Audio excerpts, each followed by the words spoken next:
C'est l'été. Certains oiseaux, comme le rouge-gorge et les mésanges, ont déserté le jardin. Le merle, les tourneaux et le moineau sont toujours là et vont s'y reproduire. D'autres, comme la grive et le pigeon, sont arrivés pour la belle saison. La plupart viennent au jardin chercher de la nourriture. Dans la terre remuée comme la senteur, dans le gazon mal tondu comme les tourneaux ou la grive. Le merle comme la merlette ont le bec robuste qui leur permet de piocher le sol pour y trouver des larves et autres proies. La merlette apprécie aussi les petits fruits, mais elle a ses préférences. La groseille n'est pas tellement de son goût. Elle lui préfère le cassis. Il n'est pas très mûr pour l'instant. Sa patience sera bientôt récompensée avec des fruits sucrés et parfumés. Elle raffole aussi des myrtilles. Mais le jardinier, qui le sait par expérience, lui a barré le passage. Le moineau est venu aussi contempler les baies de cassis. Mais ce sont plutôt les insectes attirés par les fruits écrasés qui l'intéressent. Les tendres feuilles de laitue qui viennent de lever sont aussi de son goût. Le jardinier ne lui en veut pas trop, car il sait que les emplacements libres seront vite occupés par le pourpier. Une salade de paresseux qui se ressème toute seule d'année en année. Pour se désaltérer, il y a la réserve d'eau de pluie, que connaît bien la merlette. Y vient aussi s'abreuver le pivert, qui y trouve une profondeur qui convient à son long bec.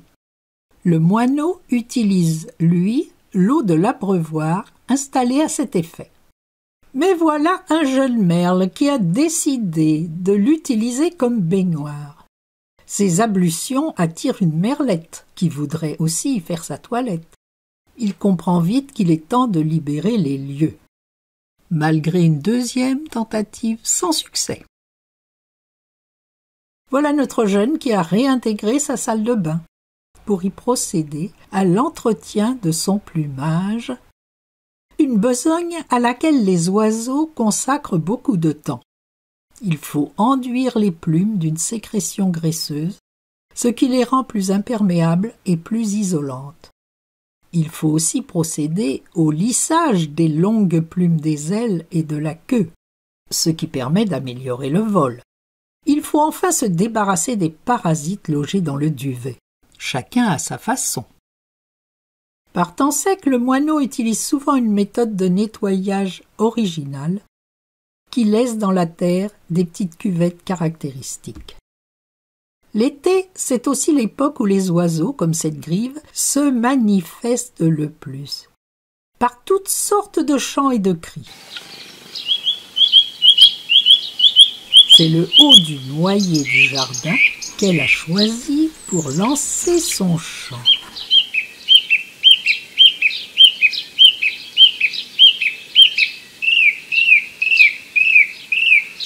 On sait qu'elle est là, mais on ne la voit pas. Elle est trop bien cachée.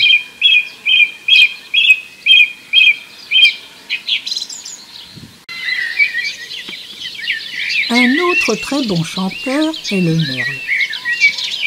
On l'entend plutôt à l'aube ou le soir, perché sur un fil ou en haut d'un toit. Il nous fait profiter de son répertoire harmonieux et varié. Il sait aussi, par ses cris, avertir ses congénères en cas d'alerte.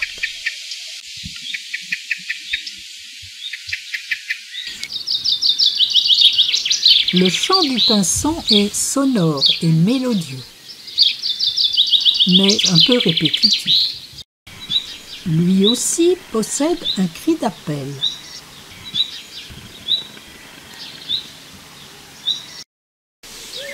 Le roucoulement du pigeon ramier est lui aussi peu varié et un peu sourd.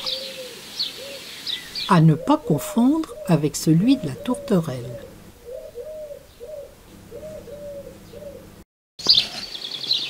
Le moineau utilise cet appel, sans doute à l'origine de son surnom de Piaf.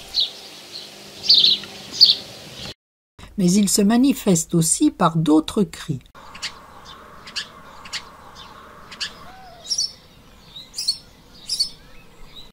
Tous ces oiseaux vont élever leurs petits à proximité du jardin.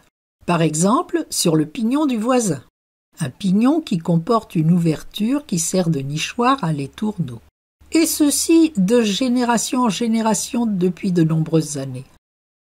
Un couple de moineaux a vainement essayé de squatter l'emplacement et a dû se rabattre sur cet endroit, une entrée nettement moins confortable, et qui rend le nourrissage des petits un peu acrobatique pour Madame Moineau. Ici, le mâle qui reste constamment à proximité du nid à monter la garde. Cet autre pignon a été équipé de nichoirs qui ont été adoptés par les moineaux, là aussi depuis des dizaines d'années. Après une inspection initiale, c'est celui-ci qui a été choisi par ce couple. Voici la femelle qui nourrit ses petits affamés, tout en restant constamment sur ses gardes, et à veiller au bon état et à la propreté du nid. Un couple de pigeons a décidé de nidifier dans le jardin. Pour cela, il leur faut ramasser suffisamment de brindilles qui serviront à construire leur nid dans un arbre. Pour eux, le magnolia du jardin. Un petit arbre de 4 à 5 mètres de haut, pas plus, mais assez touffu pour rendre le nid à peine visible. Après une absence de 15 jours, nous retrouvons le nid vide, abandonné lors de l'envol des petits. Un nid qui semble bien rudimentaire, comparé à celui du troglodyte, que nous avons trouvé vide dans notre grange, lui aussi après notre retour. La tourterelle a choisi le bord d'une gouttière pour y élever ses petits. On a pu y suivre sa couvaison sans que cela semble trop la gêner. Une couvaison à plein temps, jour et nuit, avec quelques rares absences des parents. Est venue ensuite l'éclosion, avec un des deux parents souvent à proximité. 2 jeunes tourtereaux, d'abord blottis côte à côte, qui se sont ensuite consacrés longuement à l'entretien de leur plumage, préalable nécessaire à un premier envol. Il leur a fallu d'abord résister à plusieurs jours de canicule avant que nous retrouvions le nid vide. Viennent ensuite les premières découvertes et les premiers apprentissages pour les jeunes sortis du nid. Ici, quelques jeunes étourneaux perchés sur le toit du voisin. Un trio qui semble bien indécis sur la marche à suivre. Mais ils iront bientôt rejoindre une petite troupe qui s'est formée à proximité pour s'entraîner à des vols en formation de plus en plus ambitieux. Une préparation au futur pillage en bande dans les champs et vergers voisins. On découvre aussi les confrontations avec les autres, comme notre jeune merle qui voit son bain interrompu cette fois par 2 jeunes moineaux qui aimeraient manifestement le déloger. Une vraie bagarre de cour de récréation.